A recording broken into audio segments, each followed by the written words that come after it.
Kita berjumpa lagi dalam Zoom pengajaran malam hari ini. Saya akan membawakan tema kenali sumber suara yang mempengaruhi jiwa. Jadi kan seringkali kita itu tidak sadar ada suara-suara yang seringkali tidak disadari membawa atau menjadi pengaruh atau dampak di jiwa kita. Akibatnya ketika itu kita tidak memahami siapa itu yang bersuara, pengaruh-pengaruh dari mana suara-suara itu, sehingga seringkali membuat kita itu menjadi pribadi yang ujungnya ya tidak sejalan dengan Tuhan. Ya, kita baca dalam Efesus pasal yang keempat ayat yang ke-31. Demikian firman Tuhan. Segala kepahitan, kegeraman, kemarahan, pertikaian, dan fitnah hendaklah dibuang dari antara kamu. Demikian pula segala kejahatan, karena ini dapat mendatangkan suara-suara negatif dari si jahat dan membawa pengaruh di jiwa.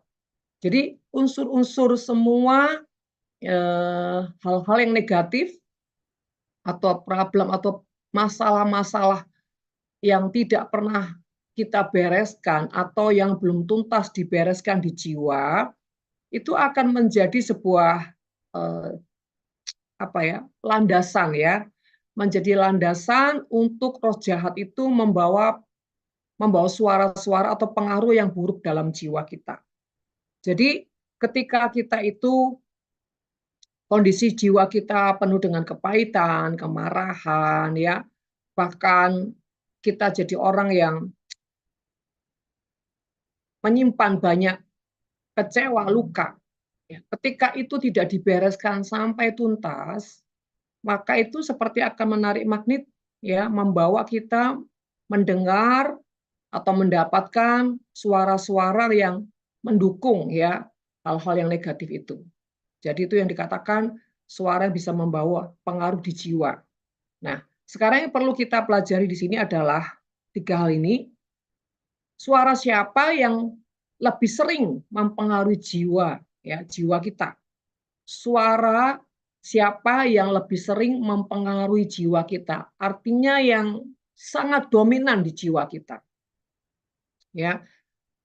Pertama, apakah kita menjadi orang yang suka dominan ya, terpengaruh dengan suara-suara orang di sekeliling kita.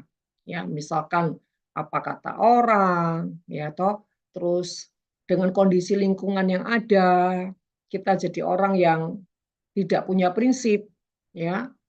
Bahkan kita terlalu bermain di perasaan sehingga apa? Sungkan atau takut salah, ya. Atau juga kita supaya kondisi baik-baik kita cari aman misalkan ya, sehingga tidak mau ada keributan, tidak mau ada hal-hal yang tidak kita inginkan. Nah, bahkan sesuatu yang misalkan gengsi. Nah, jadi contoh-contoh seperti apa kalau kita jadi orang yang selalu mendominasi, mendengar atau mudah dipengaruhi suara-suara orang di sekeliling kita. Ini contoh misalkan ya. Kalau kita misalkan contohnya kalau kita misalkan di dalam gereja saja ya. Misalkan kita tidak bawa uang cash, lagi persembahan. Ketika kita tidak memberi persembahan, maka akan ada suara begini. Nanti apa kata orang, kamu nggak memberi persembahan. Oh malu loh kalau nggak memberi persembahan. Ya, banyak hal. Gitu ya. Nah, suara-suara itulah, suara kegaduhan-kegaduhan itu yang datang ujungnya itu adalah membawa sebuah kondisi yang membuat kita jadi hati kita jadi kayak berantakan ya. Nah, ini juga kenapa roh-roh ini bisa masuk dalam kehidupan kita? Pasti karena ada sebabnya ya. Nah, jadi intinya gini, apakah kita ini tipikal orang yang gampang sungkan sehingga kadang-kadang menjadi orang yang tidak punya prinsip, ya, terus takut salah sehingga tidak pernah berani melangkah gitu ya. Terus misalkan kalau gengsi itu bisa misalkan gini, Misalkan kalau gengsi itu contohnya gini, kalau saya tidak ikutin tren atau tidak ikuti yang ada di lingkungan yang kita ada di situ, kita jadi orang yang malu, ya. Jadi intinya suara-suara kalau itu karena sekeliling, keadaan, situasi, karena orang lain, ya, membuat kita tidak menjadi orang yang apa adanya atau tidak menjadi diri sendiri. Nah, itu akibatnya kita itu selalu bergantung dengan keadaan, bergantung dengan apa kata orang, "Oh, nanti nggak enak, oh sungkan, oh gini, oh gini." Akhirnya kita tidak menjadi orang yang punya prinsip.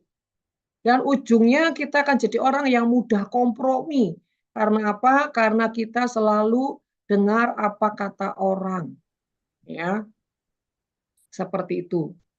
Bahkan ada orang-orang yang gengsi misalkan, ya. Wah, kalau saya tidak memberi itu, ya, bukan karena dia mengasihi Tuhan, bukan karena dia merasa bahwa memang saya harus memberi, ya, entah itu menabur, entah itu melakukan apa saja, ya, tapi karena gengsinya, ya. Atau lagi makan bareng-bareng nih, gitu ya. Wah, kalau saya nggak traktir, gengsi. Atau lagi ulang tahun, gitu ya. Padahal kantongnya kantongnya kering, tapi karena gengsi, ya udahlah, ya, hutang sana atau pakai kartu kredit supaya apa, keren toh traktir orang, gitu. Jadi ada banyak hal, ya. Jadi hati-hati dengan suara-suara yang membawa pengaruh negatif di jiwa kita, ya. Kedua, suara iblis melalui intimidasi, ya, melalui media sosial, berita-berita buruk, ya, dan lain-lain dengan tujuan apa?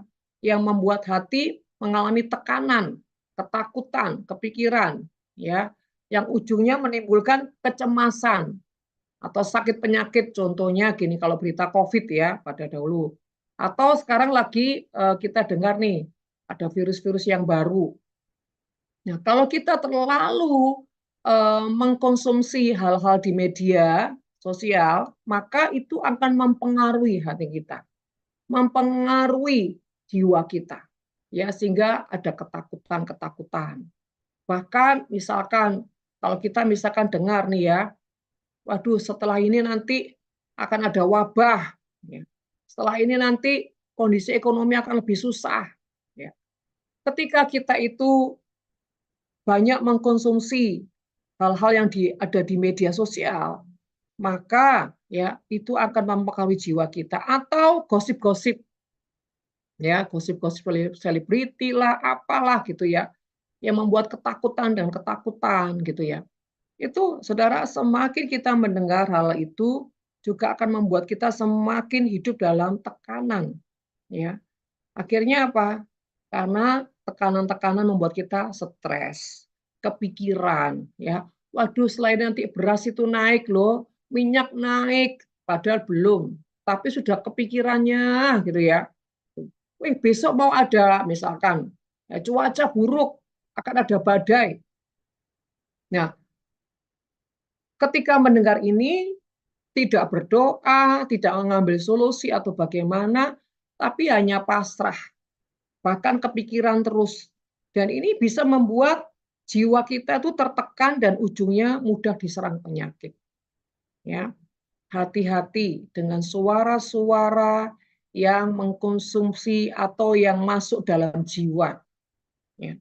Yang kedua tadi A, sekarang yang ke B. Jadi ada dua cara iblis itu bekerja. Pertama lewat media sosial ya, lewat intimidasi-intimidasi, lewat mungkin berita-berita koran, berita-berita di televisi ya, internet ya. Yang kedua, suara iblis yang membawa pengaruh ya, yang pada watak atau kepribadian, yaitu misalkan kesombongan, keangkuhan, kebenaran diri. Contohnya bagaimana? Ya, pengaruh-pengaruh itu misalkan seseorang mendapatkan teguran ya, iblis membisikkan gini, ya enak, dia cuman negur-negur kamu. Dia kan enggak mengerti kamu sudah berusaha begini. Nah, itu. Akhirnya dengan suara-suara itu dia punya apa? Kebenaran diri untuk menyanggah semuanya atau mempunyai sikap keangkuhan atau kesombongan. Karena apa? Suara yang mendominasi dia, yang membawa pengaruh buruk dalam jiwanya. Coba kita pikirkan. Ya, kembali lagi yang ke pertama. Apakah kita ini punya kepribadian yang terlalu mendengar suara orang lain, ya.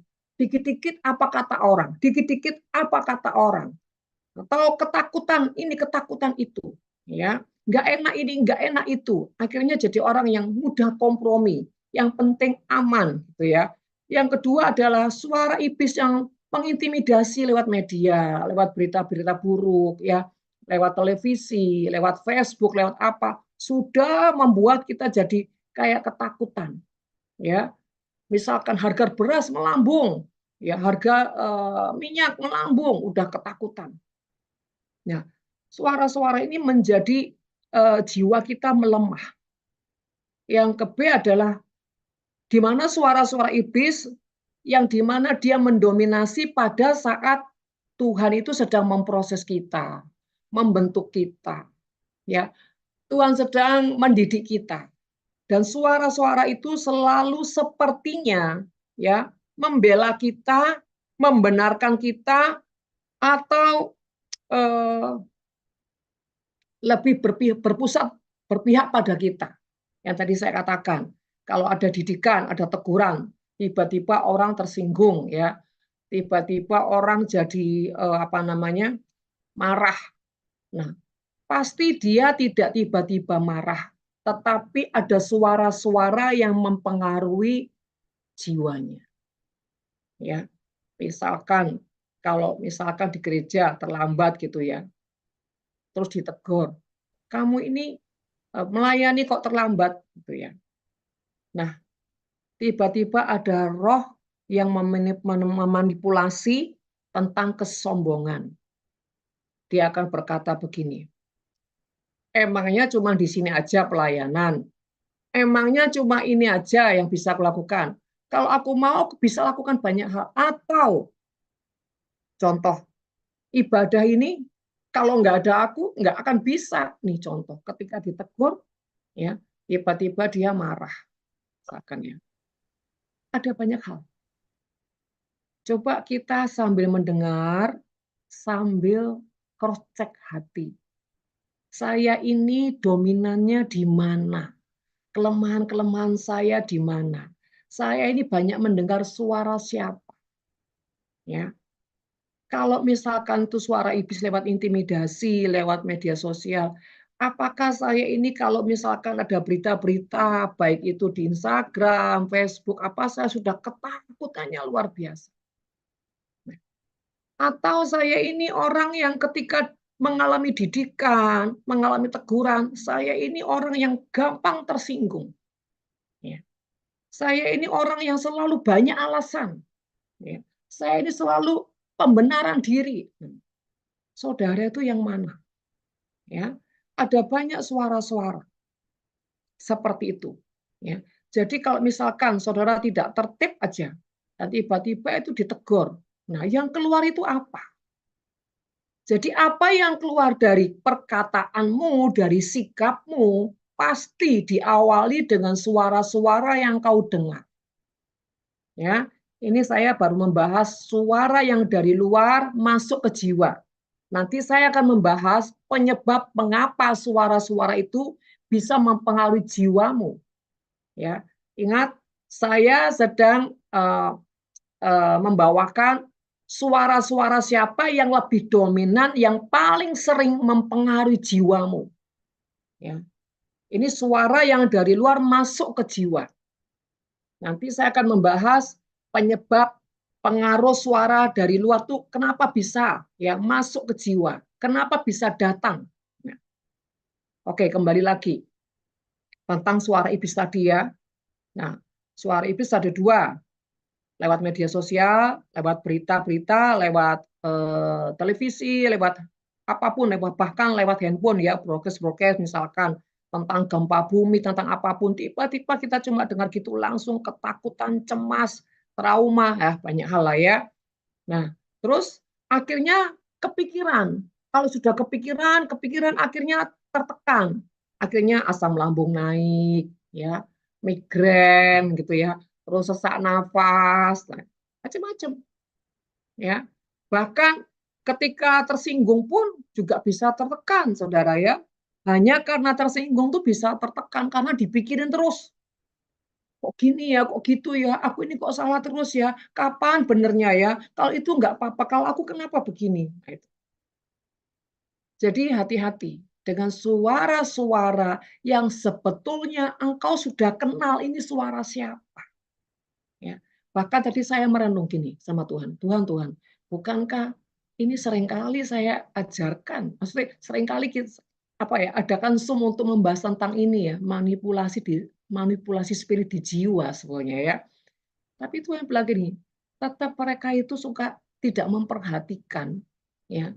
Sekalipun sudah diajar ulang-ulang, tapi ujungnya lebih suka menikmati suara-suara itu daripada mempelajari sebuah kebenaran.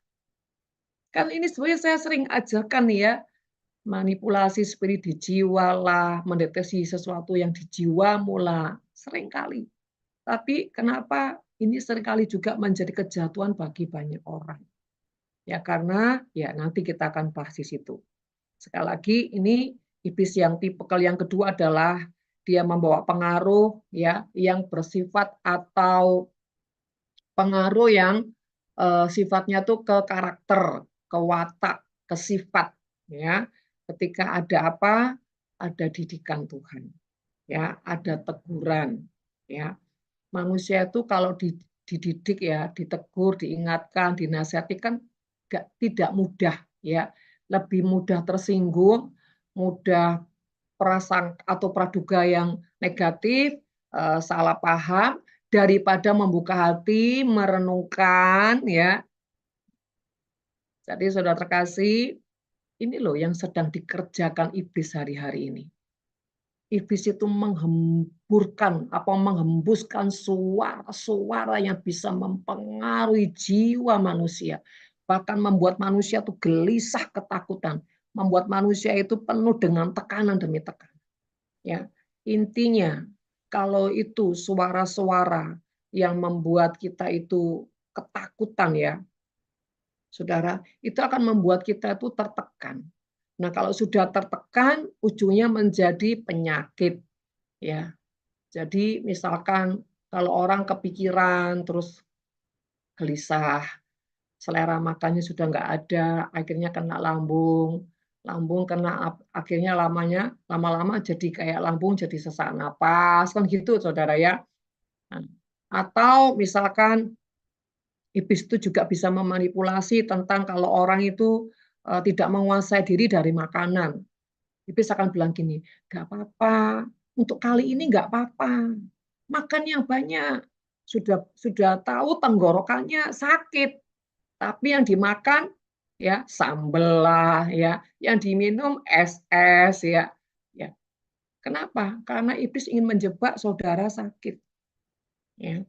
Jadi hati-hati dengan suara-suara yang sebetulnya engkau sudah mengenal, tetapi engkau tidak punya penguasaan diri, sehingga iblis itu mudah untuk mempengaruhi suara-suara itu. Ya, ada suara-suara yang membuat iblis menderek seseorang itu menjadi sombong. Contoh misalkan, ya tiba-tiba seseorang itu, contoh ya, misalkan ada sebuah acara besar gitu ya. Terus acara itu sukses gitu ya. Nah, kebetulan dia ini yang jalan IO-nya lah gitu. Tiba-tiba orang bilang begini, hebat kamu tuh. Kamu tuh sukses luar biasa. Kalau tadi bukan kamu, wah. Ya. Tiba-tiba orang itu jadi kayak menikmati sebuah pujian. Atau orang misalkan lagi konseling lah dengan saudara. Tanya jawab. Nah, tiba-tiba jawabanmu itu yang dari Tuhan tuh memukau seseorang. Tiba-tiba orang itu memuji kamu dan berkata, hebat ya, luar biasa hikmatmu itu. Ya. Atau engkau lagi mungkin tiup shofar, deklarasi, atau choir, atau apapun lah ya. Bahkan lagi ngerjakan sesuatu yang sampai bikin orang itu melihat sesuatu yang luar biasa. Nah, Tadinya engkau tidak merasa sombong, tapi karena orang memuji engkau, karena orang terus membesar-besarkan, rasanya kok kamu hebat. Nah, tanpa sadar seringkali, nah, roh itu membuat engkau punya kebanggaan diri. Ya. Tapi mulut kita bilang gini, semua karena Tuhan. Ini contoh ya, contoh. Pada saat kemarin dia di Maluku, jadi karena ini orang pembesar, saya sih tadinya nggak terlalu tahu lah dampak orang ini bagaimana. Tapi setelah ke sana tuh melihat fakta yang nyata, orang ini punya dampak luar biasa di pulau itu, bahkan bupati semua sangat menghormati beliau. Singkat cerita, ya, saya menyampaikan firman Tuhan dan memang aneh di perkabungan kok firmannya tentang pertobatan. Ya pasti kan enggak sesuai ya. Tapi itu yang Tuhan mau. Nah, ternyata itu ada sekitar 500 bahkan lebih ya hamba-hamba Tuhan di situ. Jadi semua itu seperti terpukau dengan firman yang disampaikan. Singkat cerita, pada saat sudah selesai, banyak orang itu datang. Luar biasa. Disikat habis semua. Itu tadi hamba-hamba, pokoknya seperti itu. Nah ini kalau tidak jaga hati, waduh, langsung kepala besar ya. Wih, mengerikan. Ada lagi gini, Bu, memang saya dapatnya ibu harus ibu yang melepaskan jenazah ini, bla bla bla bla. Pada sejujurnya saya ini dalam hati ya Tuhan, saya ini hampir-hampir nggak pernah pelayanan kematian, apalagi di kuburan. Pernah punya pengalaman cuma 1 kali aja. Rada-rada gimana gitu sebetulnya, nggak percaya diri sebetulnya ya. Bahkan ini bicara di tengah semua hamba-hamba Tuhan besar ya, dalam tanda kutip nih. Jadi itu sudah gitu itu gereja-gereja yang terlalu dengan budaya dan bla bla gitu ya. Banyak liturgi-liturgi lah seperti itu. Jadi buat saya, Tuhan, bahkan saya ini beberapa 2 kali lah ya bicara sama pemiliknya. Enggak apa-apa Bu, nanti kalau penghiburan yang di rumah saya, nanti yang di kuburan kalau ada gereja yang lain, hamba Tuhan yang lain, silakan, gitu ya. Kelihatannya rendah hati, tapi sebetulnya the power of minder.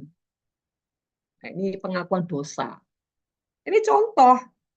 Kelihatannya apa yang saya sampaikan itu kayaknya rendah hati banget ya.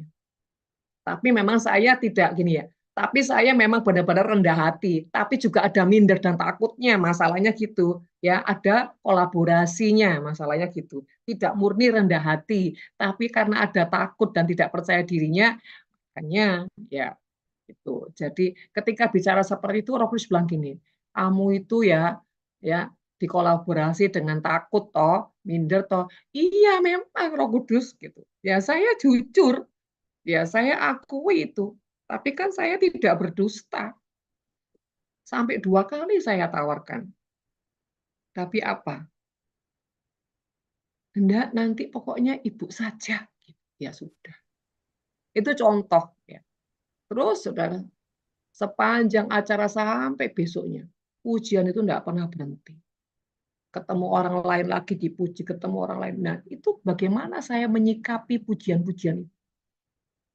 Sampai mereka bilang, ini bukan acara perkabungan, tapi KKR. Terus bagaimana saya menyikapi? Itu kalau saya tidak berhati-hati, itu akan sangat mengerikan. Ya. Dan saudara, terus begini, sebelum saya datang, itu 1 minggu tuh hujannya deras dari pagi sampai malam. Bahkan hujan-hujan petir. Sampai lampu mati beberapa kali. Tapi ketika saya datang, itu sudah malam, itu sudah selesai hujan.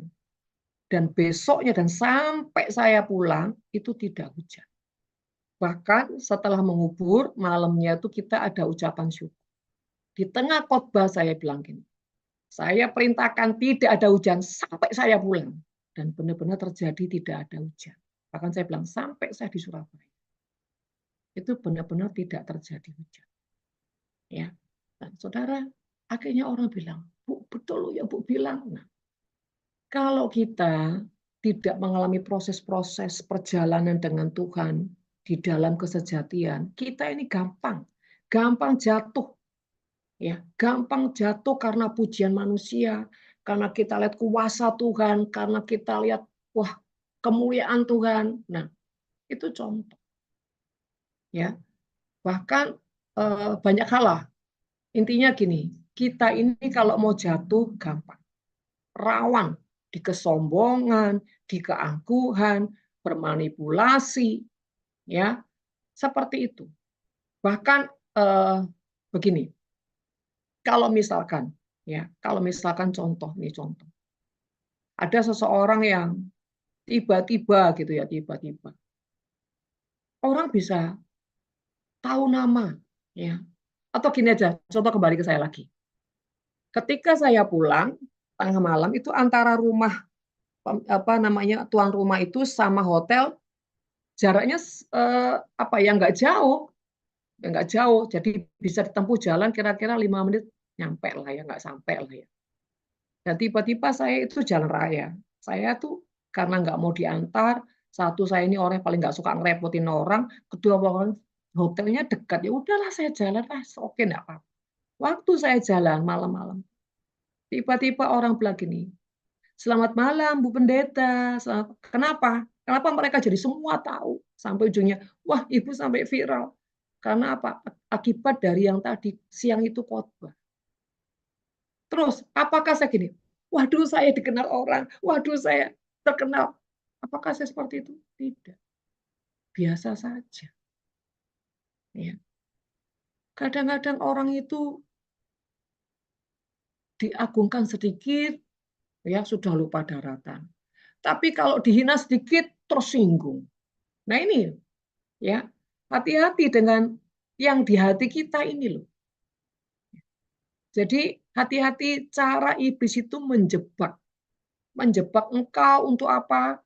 Punya kemarahan atau menjebak engkau jadi orang yang punya kesombongan, ya, bahkan pencitraan, ya. Kayak kemarin tuh contoh gini, Ibu, kami itu di sini ada liturgi begini-begini, ya, itu agamawi, ya.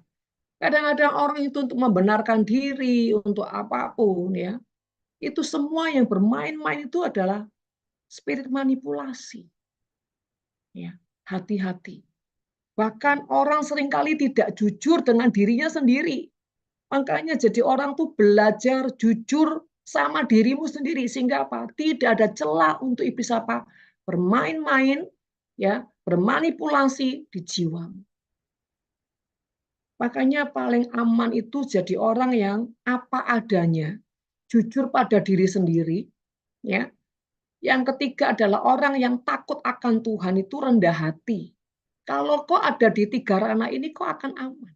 Iblis nggak pernah bisa bermain-main ya di jiwamu, di pikiranmu, tidak akan. Ya. Jadi saudara terkasih, hati-hati. Bahkan gini, ketika kesannya engkau tuh berbuat baik, ya, tapi dorongan perbuatan baikmu itu, ya, kalau itu tidak sejati, tidak tulus, ya, bahkan iblis itu bisa loh. Sepertinya mensupport apa yang kau lakukan, tapi di balik yang kau lakukan, engkau itu tidak murni, engkau tidak sejati. Dan ketika kau sadar ada sesuatu yang seperti ini, kau biarkan, maka iblis akan dengan mudah mempermainkan apapun di dalam jiwa. Ya, jadi hati-hati dengan suara-suara yang engkau terima dari luar ke dalam. Ya, bahkan saudara ya, ketika kita itu lebih mendominasi suara-suara media sosial, suara-suara dari luar, itu akan sangat berbahaya. Yang ketiga adalah suara Tuhan. Suara Tuhan lewat apa? Firman Tuhan yang kita buka lewat Alkitab, kita rajin baca Alkitab, ya, suara khotbah-khotbah, ya, lewat teguran, nasihat, didikan Tuhan. Nah, kalau kita lebih banyak memberikan hati kita, membuka hati kita untuk mengkonsumsi suara-suara kebenaran Tuhan, maka saudara ya, akibatnya hidup kita akan ada dalam damai sejahtera Tuhan. Bahkan kita memiliki kehidupan yang berkemenangan di dalam Tuhan. Nah, saudara, sekalipun suara-suara itu tidak enak, ya, suara Tuhan atau firman selalu sifatnya adalah sebuah teguran, nasihat, didikan, pemurnian, itu semua nggak enak. Ya. Tetapi ketika kita mengerti sesuatu yang tidak enak, tetapi menyelamatkan jiwa kita, ya, itu tanda kita adalah orang-orang yang hidup takut akan Tuhan. Ya, saudara terkasih, bahkan di tengah teguran yang paling tidak enak, ya, bahkan keadaan yang paling tidak enak menekan, tetapi kita tetap memilih untuk bersyukur dan percaya. Maka saudara, kita sedang membangun sebuah kebenaran, bukan kepalsuan. Ya. Sesuatu yang dibangun dengan kebenaran akan membuat kita damai. Tapi sesuatu yang dibangun dengan kepalsuan, ya, akan menimbulkan sebuah manipulasi, itu yang membuat kita selalu ada dalam kegelisahan, ketidaktenangan, ketidaknyamanan. Jadi saudara terkasih, kembali lagi. Pertama, suara siapa yang lebih kita, atau suara siapa lebih mempengaruhi jiwa kita? Suara-suara orang, suara-suara iblis lewat media sosial, lewat didikan-didikan yang mempengaruhi kita punya reaksi-reaksi jahat, ya, atau yang ketiga adalah suara Tuhan. Saudara terkasih, tiga hal itu. Mana yang lebih mempengaruhi jiwa kita? Ya, coba cek hati masing-masing. Oh, saya ini kembali lagi kalau tentang iblis, saya ini terlalu banyak ya buka handphone, buka media sosial, jadi selalu saya ini dipengaruhi oleh kondisi-kondisi itu. Ya. Oh, saya ini orang yang misalkan dalam didikan selalu mau lari, mau berontak, makanya karakter-karakter saya itu semakin jahat. Ya. Saudara, saya ini hari-hari ini sering menegur orang-orang yang bermanipulatif, bermanipulasi. Karena apa? Karena tentang karakter, tentang hati yang dikuasai dengan ketidakpuasan, kemarahan, kesombongan, keangkuhan. Sehingga setiap kali ada teguran, ada sesuatu yang mendidik, selalu yang keluar itu hal-hal yang menyakiti hati Tuhan. Ya. Dan dalam gini ya, kalau kita itu selalu membiarkan hidup kita lebih mengkonsumsi yang benar, yang sejati, ya, yang ilahi, maka kita itu akan bisa dengan mudah membedakan roh-roh ini. Ya. Tapi kalau orang membiarkan jiwanya dalam pemberontakan, dalam kemarahan, dalam keangkuhan, dalam kesombongan, ini akan susah. Ya. Jadi ada orang-orang yang juga paling suka dengan pencitraan.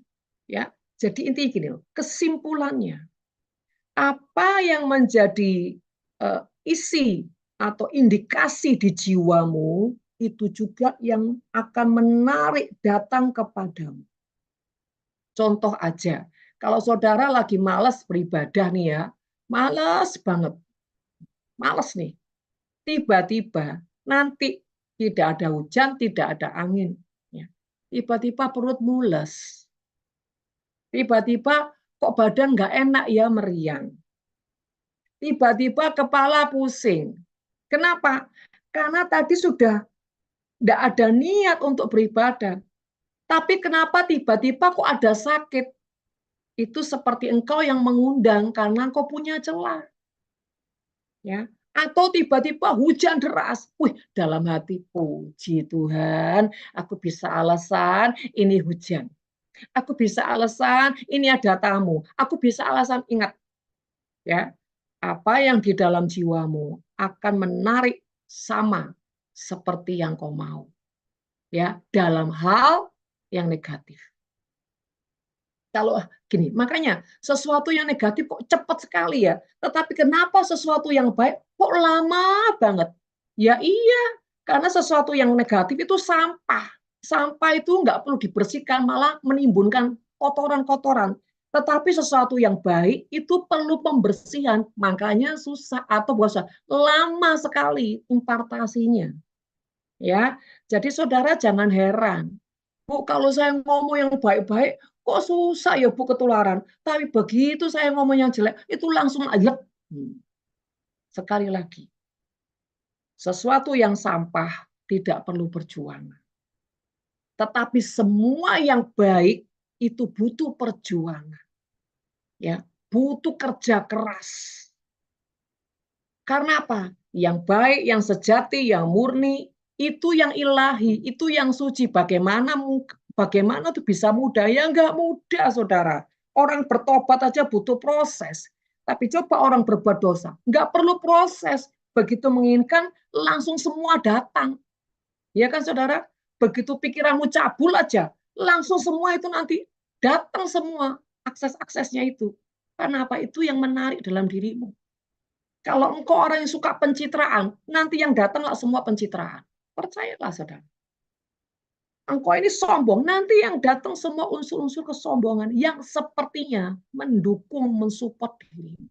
Engkau pemberontak, nanti yang datang adalah pemberontak-pemberontak. Engkau suka ngegosip, nanti lihat lingkunganmu yang datang kepadamu, yang paling dominan kepadamu adalah orang yang suka menggosip. Engkau orang suka kepo, nanti yang datang-datang semua orang-orang suka kepo. Kok bisa, Bu? Itu seperti magnetnya menarik indikasi yang di dalam dirimu. Makanya indikasi kita harus benar supaya apa yang kita tarik itu benar. Ya. Jadi makanya jangan suka bermanipulasi di jiwa. Itu bahaya sekali. Kita sadar kok kita ini manusia rapuh sebetulnya. Hanya saja kita itu tidak punya keputusan membangun sesuatu yang sejati, sesuatu yang murni. Bahkan kita itu malas, kenapa? Karena itu apa? Buat daging nggak enak. Ya, pertobatan buat daging tuh nggak enak. Orang lebih suka dikasihani, ya, diperhatikan. Buat saya ya, kalau orang terus suka dikasihani, minta diperhatikan, itu mental cacat. Ya, itu cacat. Karena buat Tuhan itu nggak benar. Kita ini orang diselamatkan, kita jadi orang ketika kita mengalami Tuhan, kita diubahkan menjadi manusia roh yang kuat. Bukan terus minta apa diperhatikan atau jadi orang yang terus menikmati kerapuhan. Ya, hati-hati dengan mental yang rapuh, mental yang suka dikasihani, mental yang gampang sekali tersinggung, marah, ini mengerikan. Nanti semua unsur yang kau tarik itu pasti itu semua. Nggak mungkin enggak. Engkau malas, nanti yang datang semua itu adalah roh kemalasan. Suara-suara kemalasan yang sepertinya mensupport, mendukung engkau untuk apa? Tujuannya apa? Pembenaran diri. Sehingga kau, tanpa kau sadar, roh itu akan membuat engkau semakin keras hati, semakin angkuh, semakin wah, seperti itulah. Jadi tembok-tembok atau dinding-dinding yang tebal sehingga engkau tidak bisa mengalami jangkauan ilahi. Ya, jadi hati-hati kalau kita misalkan lagi di bawah, ya enggak usah kita terlalu terpuruk. Lagi di atas, yo jangan jadi orang yang lupa diri. Itu loh, saudara. Makanya selalu saya katakan, statement yang benar itu adalah orang yang takut akan Tuhan adalah orang yang tahu diri dan bisa menempatkan diri. Ketika kita jadi orang yang tahu diri dan menempatkan diri, maka kita akan aman. Ya, jadi saudara, mari kenali yang ada di dalam jiwamu, yang penuh dengan selubung demi selubung kalau engkau tidak membereskan dengan tuntas. Ya, ingat, iblis itu kita hidup benar aja, dia berjuang bagaimana untuk mengalihkan fokus untuk menjatuhkan kita. Ya. Ketika kita jadi orang yang membiarkan diri di dalam jiwa yang tidak benar, maka iblis nggak perlu kerja keras. Karena apa? Kita sudah ada di ranahnya dia, ya sudah ada di eh, apa namanya, lingkupnya, atmosfernya iblis. Jadi saudara terkasih, saya ini sebetulnya kemarin malam ya, baru pulang sore ya, itu semuanya masih capek sekali ya saudara. Tapi tadi pagi tiba-tiba Tuhan bilang bikin pengajaran Zoom, di Zoom untuk membuat mereka sadar bahayanya suara-suara ya di akhir zaman ini ketika mereka tidak mengenali kondisi jiwa mereka. Ya, saudara, intinya mari belajar terus membersihkan yang di jiwamu. Kalau ada hal-hal yang menjadi ganjalan membuat engkau karena marah, kecewa atau apapun, itu harus terus dibereskan sampai tuntas. Jangan setengah-setengah, jangan penundaan, ya. Bahkan jangan meremehkan. Penyakit yang mengerikan bukan penyakit secara fisik, tapi penyakit yang melumpuhkan di jiwa dan di roh. Ya. Jadi harus hati-hati kegiatan rohanimu, pelayananmu, rajinmu ibadah, tidak menjamin engkau hidup dalam perkenanan Tuhan. Selama jiwamu kau biarkan menjadi sarang-sarang penyamun, seperti firman Tuhan katakan. Kenapa Tuhan Yesus marah, bahkan mengobrak-abrik rumah Tuhan? Karena Tuhan berkata, rumahku harus menjadi rumah doa bagi segala bangsa. Tetapi engkau menjadikan apa? Sarang penyamun, kejahatan demi kejahatan yang bermanipulasi di jiwa. Tetapi engkau tidak membiarkan dirimu dalam pertobatan. Ya. Jadi Bapak Ibu Saudara terkasih, mari menjadi pribadi yang belajar mendisiplin diri untuk tidak banyak ya memperbanyak suara-suara yang dari luar. Ya, kita harus menjadi orang yang bijaksana di akhir zaman. Bahkan suara-suara iblis yang sebetulnya kita tahu ini suara iblis yang melemahkan, meneror, bahkan menjadi pengaruh-pengaruh karakter yang lebih buruk, sifat-sifat karakter yang jahat. Kita tahu kok sebetulnya, bukan tidak tahu. Masalahnya kita ini mau jujur atau tidak sama diri sendiri. Ya. Kalau kita tidak mau jujur sama diri sendiri, ini susah. Nah, sekarang kita akan belajar. Apa penyebab pengaruh suara-suara itu bisa masuk ke jiwa kita? Ya. Penyebabnya apa? Pertama, apa yang sering menjadi konsumsi di dalam jiwa kita yang tadi saya katakan. Ya, kalau kita lebih dominan mendengar suara-suara orang lain, orang luar, kata dunia, kata iblis, tidak heran apa yang kita konsumsi ya, itu juga yang akan kita nikmati. Dan kenapa, Saudara, kita bisa mengkonsumsi atau kita lebih suka mengkonsumsi suara-suara sampah. Nah, ya, yang kedua, karena akar dari kondisi jiwa dapat mendatangkan suara yang positif atau negatif. Ya. Sebab itu kenali yang di dalam jiwamu dan kenali kelemahan jiwamu, bahkan roh yang masih sangat mengikat, yang mudah dimanipulasi sama iblis. Contoh misalnya. Kalau yang pertama tadi karena kau mengkonsumsi yang dari luar masuk ke dalam. Itu sehingga menjadi menjadi pribadi yang kau mudah dipengaruhi. Kedua, kenapa itu bisa datang kepadamu? Karena sudah ada benihnya di dalam jiwamu. Makanya dikatakan akar dari kondisi di jiwa. Karena sudah ada akarnya. Ya, misalkan engkau ini orang yang susah mengampuni, ya, sudah ada di akar susah mengampuni. Maka nanti iblis akan datang dengan yang namanya suara-suara kebencian. Percuma kamu ampuni dia, percuma kamu kasih dia, nanti dia akan menyakiti kamu lagi. Terus kita gini, iya ya, kenapa kita bisa dengan mudah menelan semua itu? Karena ada benihnya di dalam kita. Ya, seperti itu. Kalau benih kita kepahitan, kebencian, iri hati, kecemburuan ya, maka nanti yang datang itu seperti itu. Contoh, kalau akar hati kita tuh tadi saya katakan suka gosip. Nanti begitu buka Instagram, buka Facebook, buka media, buka YouTube, yang dicari itu semua gosip-gosip lambe turah misalnya. Ya. TikTok lambe turah. Kenapa? Ada indikasi suka apa? Suka gosip. Kalau indikasinya tentang kenajisan, nanti yang dicari ya seperti itu. Makanya itu ditentukan karena apa yang di dalammu. Ya. Jadi saudara kenali yang di dalammu. Kalau engkau yang begitu ketakutan,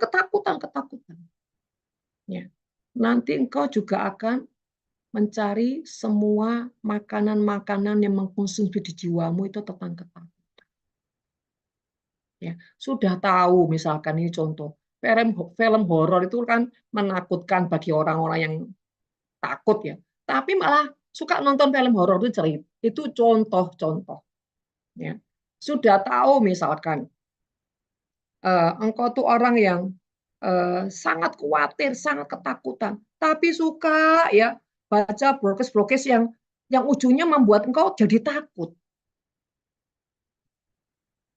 Jadi saudara terkasih gini, buat saya gini ya, sesuatu yang itu rawan buat saya nggak akan sentuh. Gitu. Ya. Terus sesuatu yang tidak berguna, ya saya nggak akan sentuh. Contoh misalkan kalau ada hamba-hamba Tuhan yang berdebat di YouTube, wah viral gitu ya, saya nggak akan buka itu. Kenapa? Buat saya itu nggak berguna. Ngapain saya harus lihat? Gitu. Ya. Misalkan tentang perceraian gitu ya. Ini contoh aja, Robin Unsum. Aduh, kenapa cerai? Satu saya lihat karena dia anak Tuhan. Itu saya, aduh Tuhan kok anak Tuhan kok bercerai. Nah awalnya saya penasaran, ini bener apa enggak sih? Kenapa? Karena ada hati yang menyayangkan, jangan sampai cerai. Ini contoh-contoh. Nah, itu aneh ya. Begitu di hati saya seperti itu, tiba-tiba nanti ya, di scroll itu keluar itu. Kok bisa ya wujud cinta ulang pun tiba? Nah, di situ Tuhan mengajarkan. Karena hatimu menginginkan, penasaran, maka itu yang keluar. Saudara, satu kali saya berusaha, enggak berusaha sih sebenarnya. Ya kalau ada saya lihat, kalau enggak ada itu pun ya itu pun. Saya lama-lama gini, ini juga ngeri juga ya kalau diikutin. Nah, saya sadar, sepertinya Roh Kudus bilang gini, udahlah, nggak perlu kamu cari tahu infonya sampai sedetil itu. Doakan saja. Doakan saja. Ya. Begitu juga misalkan huru hara tentang pemilu apapun. Kita tuh nggak usah terbawa arus. Ya, ikuti mereka. Akhirnya kita jadi ikutan emosi, kecewa, marah. Lu untuk apa? Itu lo nggak berguna. Ya, jadi saudara terkasih, mari hari-hari ini sadari keadaanmu. Dua, belajar mengerti yang prioritas. Ya. Yang ketiga, saudara, kita sadar kita ini punya fungsi sebagai anak Tuhan. Kita tidak boleh terbawa arus oleh keadaan. Tapi bagaimana dengan kehadiran kita? Keadaan itu semakin berubah, semakin tidak serupa dengan dunia. Tuhan punya tujuan buat setiap kita. Nah, apalagi kalau anak Tuhan dikuasai dengan ketakutan, labil, ya, tidak stabil itu labil, ya. Ini mengerikan sekali. Apalagi saudara, ini lagi musim-musimnya orang semua lagi dimurnikan, lagi didewasakan, lagi banyak mengalami proses demi proses. Kalau kita menjadi orang yang tidak mengkonsumsi yang firman atau kebenaran atau yang ilahi tidak bijak, maka saudara, engkau akan menjadi orang yang terus diombang-ambingkan dengan keadaan. Sedikit-sedikit engkau bingung, kalut, marah, ya. Sedikit-sedikit engkau akan terbawa arus. Nah ini saudara, kalau sudah sampai engkau menjadi orang yang punya indikasi yang tidak jelas, tidak kuat, rapuh, iblis akan mudah sekali menghancurkan hidup saudara, bahkan menyesatkan saudara.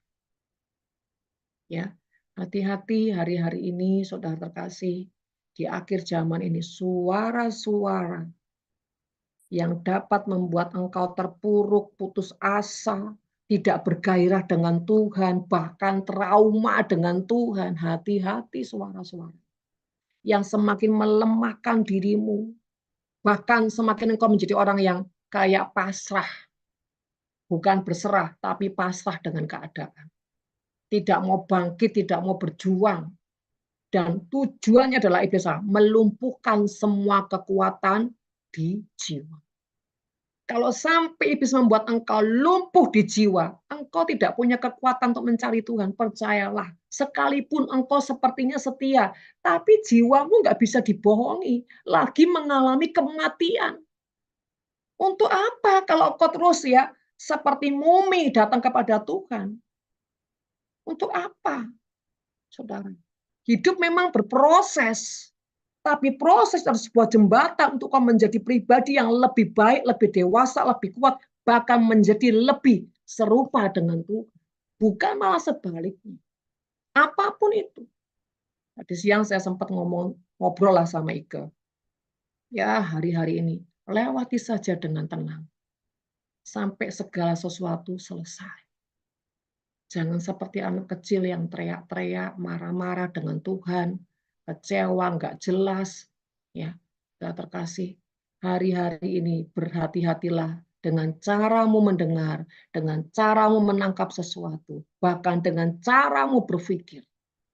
Ya, iblis lagi berusaha merusak, saudara ya, merusak pola pikir anak-anak Tuhan. Supaya apa? Jadi pribadi yang tidak terconnecting dengan Tuhan. Dengan apa? Cara berpikir yang salah. Ya, nggak pernah bisa sejalan dengan Tuhan karena apa? Pikirannya selalu apa? Tidak sejalan dengan Tuhan. Saudara terkasih, apapun ya yang kita lakukan, iblis bisa dengan sangat leluasa bermanipulasi untuk saudara menghancurkan kita anak-anak Tuhan. Membawa pengaruh-pengaruh yang buruk. Setidaknya saudara, gairahmu dengan Tuhan itu dibikin mati. Imanmu dibikin mati, saudara. Yang kedua, iblis berusaha untuk apa? Engkau membangkitkan roh pemberontakan, roh kebenaran diri, keangkuhan, kesombongan. Apa apa buktinya ketika engkau jadi orang seperti itu? Engkau nggak pernah bisa terima teguran. Engkau nggak pernah bisa dididik Tuhan. Engkau selalu lari dari didikan. Engkau merasa dirimu benar. Engkau tidak punya kerendahan hati. Ya. Saudara terkasih, mari hari-hari ini belajar untuk setting hatimu, setting pikiranmu di dalam kebenaran Tuhan. Simple, saudara, simple. Satu, buat mesbah setiap hari dalam hidupmu. Itu angka mati, nggak bisa enggak. Kita harus punya mesbah dengan Tuhan setiap hari. Hidup dalam firman Tuhan. Merenungkan firman, bukan baca firman. Karena banyak orang 90% hanya baca firman Tuhan. Makanya firman nggak jadi daging. Cuma baca, nggak pernah merenungkan. Makanya nggak bisa menyatu dengan roh Tuhan. Karena cuma baca. Tidak punya waktu, kerelaan untuk apa? Merenungkan. Padahal merenungkan itu penting sekali. Nah, ini saudara, fatalnya anak-anak Tuhan itu begitu. Mereka menghabiskan waktu rutinitas agamawi cuma hanya melakukan apa? Kebiasaan yang tidak apa? Membawa faedah. Kosong.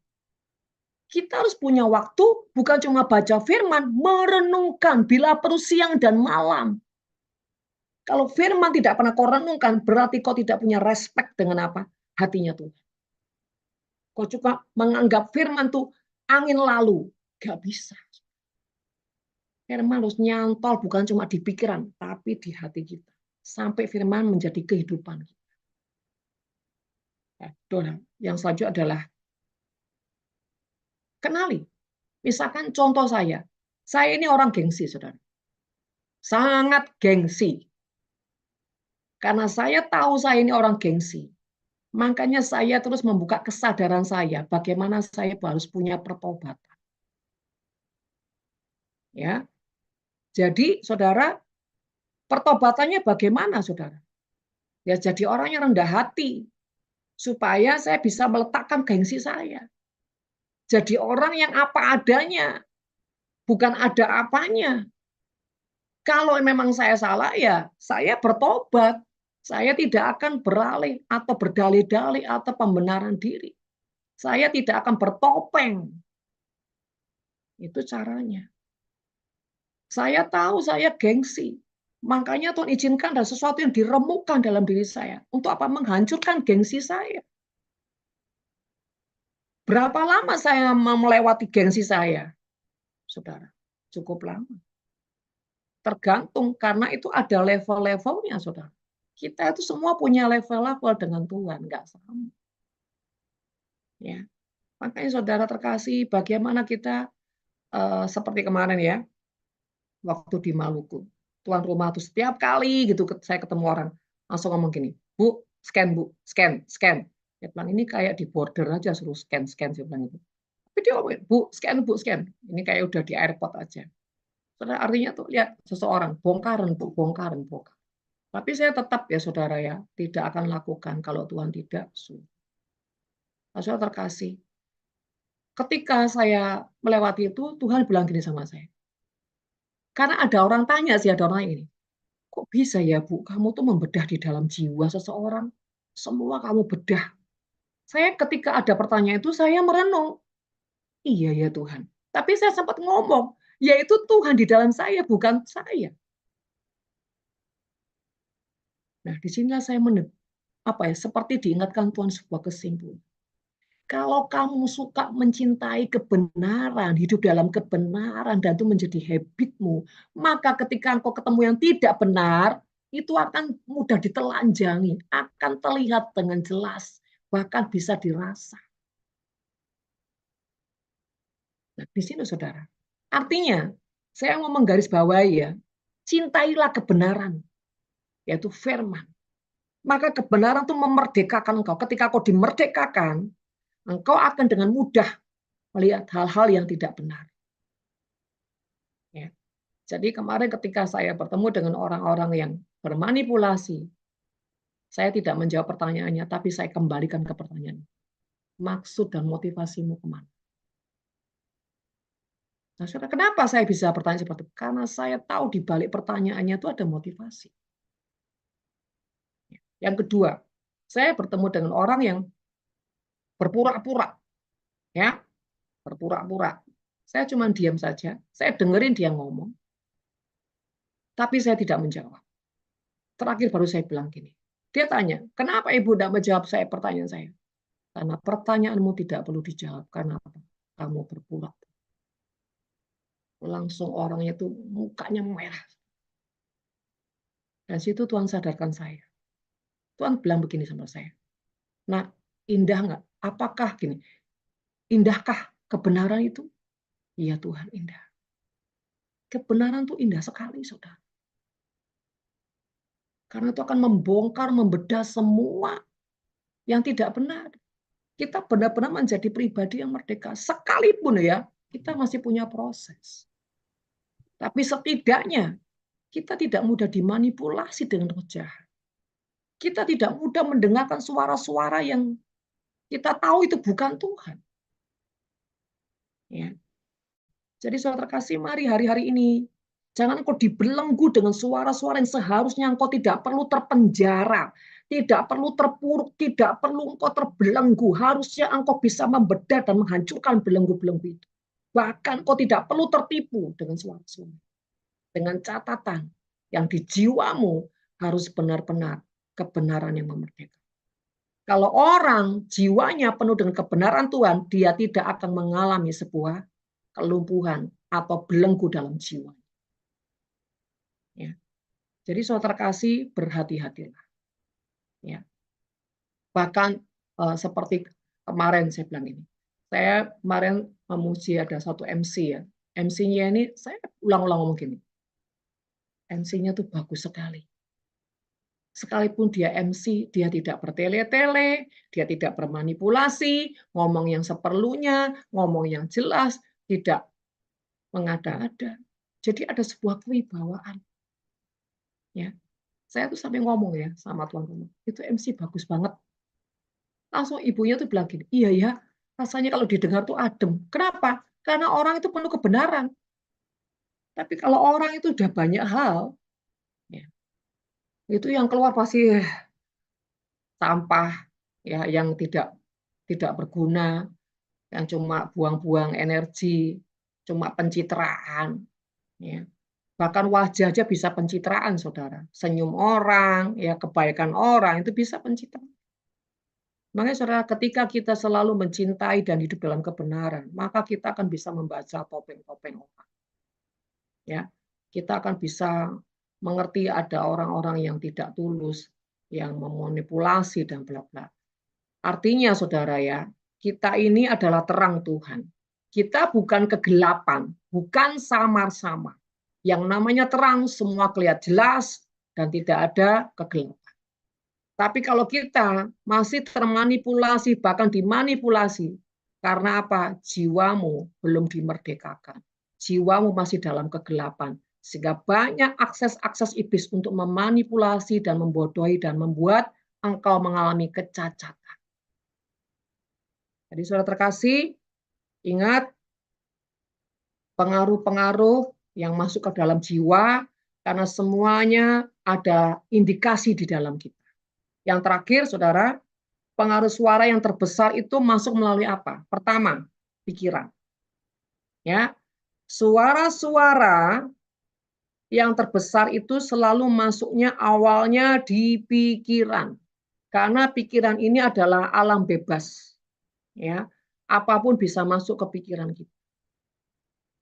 Bahkan kita lagi doa saja sama Tuhan, pikiran bisa-bisa pecah, bisa-bisa terkami dengan yang lain. Jadi iblis itu bisa menembus lewat pikiran kita. Yang kedua, lewat panca indera kita. Misalkan lewat telinga, iblis berbisik di telinga kita. Iblis berbisik di mata kita. Tiba-tiba cara kita memandang seseorang itu dengan niat yang jahat, ya, dengan niat yang tidak baik, saudara, ya, atau dengan niat yang curang, ya. Selain itu iblis juga berbicara, bisa bermanipulasi lewat mulut. Nah, kalau sudah tahap mulut, mulut ini bersumber dari hati. Jadi begini Saudara, awalnya itu ada di pikiran, terus di telinga, terus di mata. Kalau sampai ke mulut itu berarti sudah menerobos di hati atau di bawah alam sadar kita. Karena kalau belum sampai ke situ tidak akan pernah keluar dari mulut kita. Makanya lidah ini adalah hidup dan mati, dikuasai oleh lidah. Apa yang keluar dari mulutmu itu berasal dari hati. Ya, jadi saudara terkasih, ingat pengaruh yang terbesar itu pertama di pikiran. Makanya jaga pikiran kita. Bagaimana cara kita menjaga pikiran kita dan membuat pikiran kita punya pikiran Kristus adalah gaya hidup kita yang selalu ya hidup di dalam firman Tuhan. Kalau kita itu hidup dalam firman Tuhan, bahkan seringkali saya bilang, ada akses pintu belakang, yaitu apa? Penyembahan yang mengalir dari ketulusan hati. Ya, kalau kita rajin menyembah Tuhan dari ketulusan hati yang paling dalam, apa adanya, itu akan meruntuhkan benteng-benteng keangkuhan, bahkan penyakit-penyakit karakter, bahkan kesombongan-kesombongan, bahkan akar pahit itu bisa diruntuhkan dengan penyembahan yang mengalir tulus dari hati. Bahkan ketika kita menyembah tulus dari hati, beban berat apapun yang Tuhan taruh di pundak kita, yang kita harus lewati, kita bisa melewatinya benar-benar dengan lapang, dengan ringan, saudara. Sekalipun orang lihat itu berat, tapi bagi kita ketika kita melewati itu bisa seperti ringan. Seperti nggak ada apa-apa. Kalau kita itu tulus. Ya. Yang selanjutnya adalah iblis bicara di hati. Nah, sekali lagi, hati ini wadah.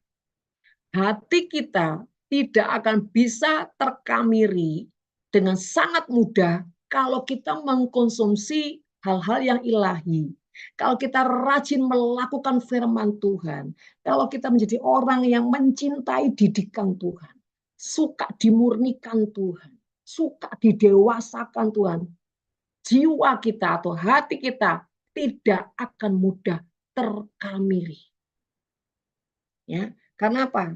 Ketika kita merelakan semua itu dengan pengertian, dengan sebuah ketulusan dan kesejatian yang tinggal di dalam kita, yang mendominasi kita adalah roh Tuhan.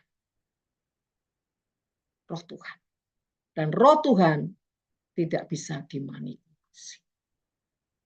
Ya, jadi saudara terkasih, mari jangan selalu menganggap engkau itu sudah cukup kok gereja, pelayanan, tapi engkau tidak pernah berurusan untuk membereskan semua yang di jiwamu dengan Tuhan, berurusan dengan Tuhan, ya, membangun mezbahmu dengan sungguh-sungguh. Yang ketiga, engkau memberikan hidupmu mempunyai habit apa? Menjadi orang yang melakukan kebenaran. Ya, saudara. Yang selanjutnya, seberapa besar pengaruh suara Tuhan di jiwamu? Nah ini, kalau saudara melihat orang yang di gereja dengar firman Tuhan, tapi nggak ngerti apa-apa, ya bahkan nggak mudeng, nggak ngeh, ya itu seperti benih yang jatuh di pinggir jalan.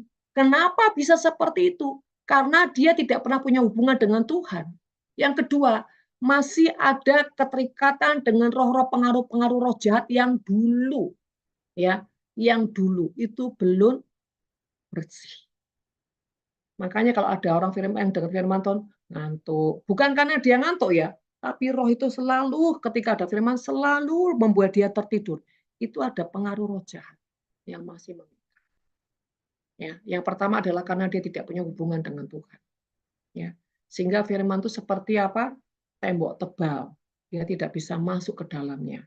Yang kedua, seberapa besar pengaruh suara Tuhan di jiwamu? Yang kedua, sangat minim atau kecil sekali, bahkan jarang, jarang mudeng, jarang nangkep. Kenapa? Karena hubungan dengan Tuhan itu hanya rutinitas, hanya agamawi, ya. Jadi tidak terlalu meresponi firman. Jangankan punya kehausan, respon aja enggak, ya. Bahkan kalau ada orang yang saya itu sangat khawatir banget kalau ada orang di gereja yang cuma sibuk, sibuk, sibuk. Ngeri saya lihatnya seringkali. Saya ngeri, saudara. Orang seperti ini nggak pernah bisa makan firman Tuhan. Kenapa? Terlalu sibuk. Bahkan itu cara manipulasi iblis. Ya, saya sangat tidak setuju sekali sih kalau orang terlalu sibuk mundar mandir di gereja. Bahkan nggak pernah makan firman Tuhan, ini ngeri sekali, saudara. Ngeri sekali. Apalagi dikit-dikit foto-foto, foto-foto, foto-foto. Aduh, Yesus Tuhan. Saya menemukan sebuah gereja ya, yang di mana gembalanya itu selalu menganjurkan nanti ya laporan kasih foto-foto. Jadi pengerjanya ini ibu cuma moto-motoin orang. Saya bilang kamu nanti masuk neraka loh. Karena selalu saya lihat bertahun-tahun saya cuma lihat kamu tuh sibuk untuk foto orang. Tapi kamu nggak pernah duduk diam menikmati firman. Oh langsung saya tegur, saya nggak peduli dengan gembalanya. Karena itu kebenaran. Ngapain saya harus takut? Makanya saya paling nggak suka lihat orang terlalu sibuk yang nggak jelas. Ya, kecuali di momen-momen khusus lah dia bagian memang harus sibuk. Tapi setiap ibadah begitu, waduh, ngeri saya. Apalagi gini, yang paling ngeri saya perhatikan ya, begitu firman dilepaskan, beng, itu sesuatu yang dahsyat. Tiba-tiba dia kencing, ke toilet lah, apalah apa. Kayak teralihkan. Saya bilang, waduh ini kalah sama iblis. Kalah sama iblis. Hati-hati saudara. Jangan dikira itu perkara ringan. Itu perkara besar. Iblis tahu ketika itu firman dilepaskan sesuatu yang dahsyat, sesuatu yang luar biasa. Iblis berusaha apa? Mengalihkan apa? Fokusmu. Engkau seperti dialihkan, seperti tidak dengar. Kenapa? Supaya jatah itu iblis ambil daripadamu. Begitu firman yang ringan, engkau mendengar. Bukan perkara firman itu ringan dan tidak ringan, saudara. Tapi begitu ada yang berbobot, selalu iblis berusaha mengalihkan. Tiba-tiba inilah, itulah, apalah gangguan-gangguan. Mengerikan sekali. Ya. Jadi seberapa besar pengaruh suara Tuhan di jiwamu, ya, itu yang menentukan adalah sikap hatimu. Tapi kalau engkau orang yang keras hati, bebal, ya selalu penuh dengan kebenaran diri, bahkan sebaliknya orang yang penuh dengan kekhawatiran, ketakutan, bahkan trauma, orang seperti ini tidak akan pernah bisa menikmati firman. Percaya. Makanya saudara, seringkali saya bilang, iblis nggak pernah takut kau sibuk, nak. Iblis nggak pernah takut kau rajin ibadah, kau terus ibadah, pelayan. No, no, no, no, no. Tapi iblis paling takut kalau kau meresponi hatinya Tuhan, meresponi firman. Iblis paling takut kalau kau orang yang sikapnya itu menghormati Tuhan. Ya, ada orang-orang juga terlalu santai kalau ke rumah Tuhan. Santai, bukan kita jadi orang yang stres tegang, enggak loh ya, enggak.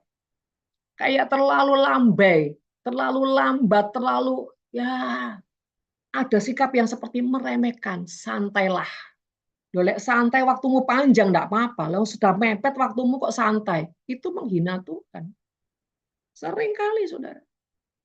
Ya, dijeda ini, jeda itu, jeda ini, jeda itu. Jadi saya terkasih, hati-hati setiap manipulasi yang iblis buat dalam kehidupanmu karena engkau yang buka celah. Bukan salahnya iblis, karena pasti ada unsur kita yang buka celah.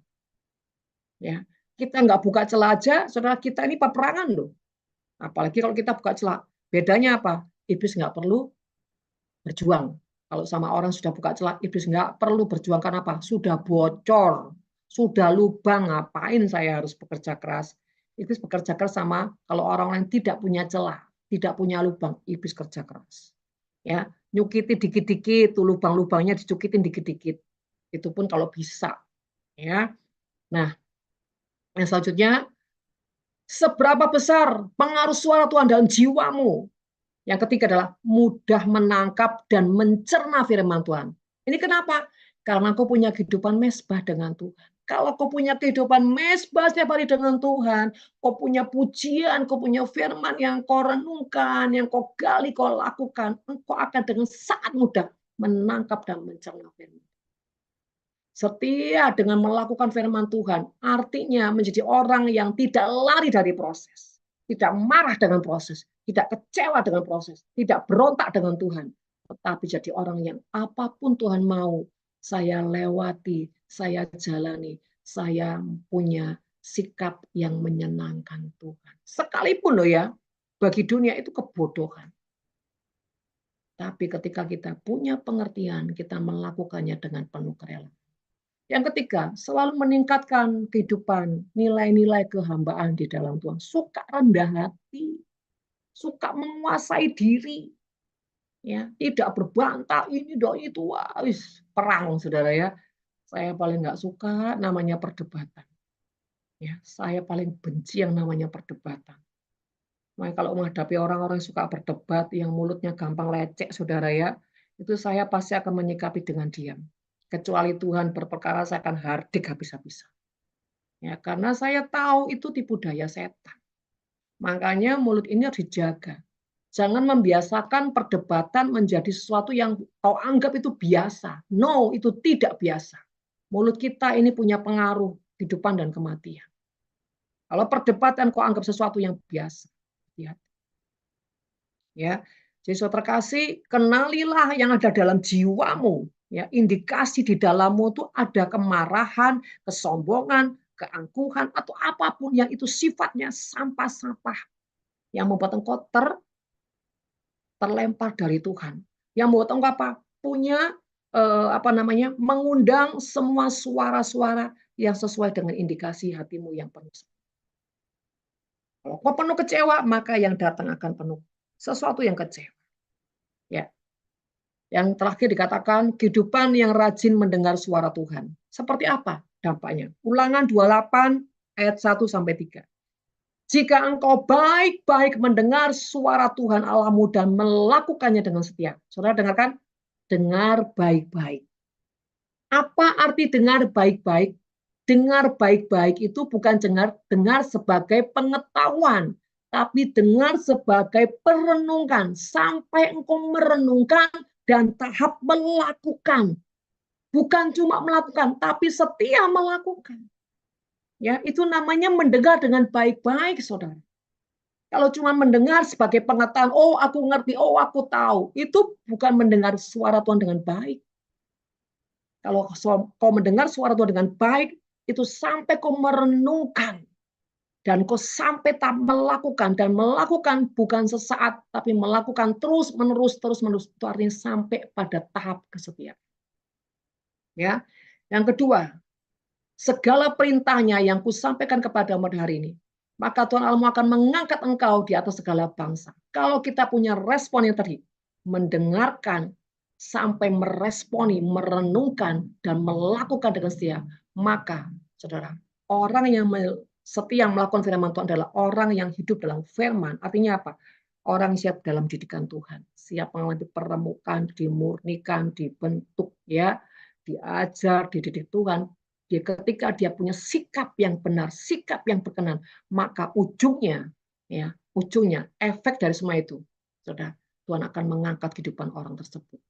Ya, bahkan bukan cuma diangkat, saudara. Yang ketiga, segala berkat ini akan datang kepadamu dan menjadi bagianmu. Segala berkat, berkat jasmani, berkat rohani, akan datang mengejar dalam kehidupanmu. Dan jika engkau mendengarkan suara Tuhan Allahmu, diberkatilah engkau di kota, diberkatilah engkau di ladang. Ini apa? Kemanapun engkau pergi, Tuhan pasti memberkati. Nah, mari saudara terkasih, renungkan firman Tuhan. Ya, mari bereskan. Hari-hari ini terus kalau ada sesuatu yang tidak beres, rajin. Ibarat saya bilang gini sama, seringkali saya ngomong, seringkalilah bicara sama jiwamu. Kalau dirasa ada sesuatu yang tidak baik. Entah itu kemarahan, kecewa, sakit hati atau apa. Berdamailah dengan jiwamu. Berbicara kepada jiwamu. Bahkan beri pengertian pada jiwamu. Ya, minta Roh Kudus menjamahnya, memulihkannya. Dan saya percaya ketika engkau sungguh-sungguh melakukannya, engkau akan jadi orang yang dikuasai dengan kemerdekaan sejati. Amin, saudara. Ini firman Tuhan yang bisa saya sampaikan. Cukup lama juga ya. Oke, saya akan membuka ruang tanya jawab. Silakan.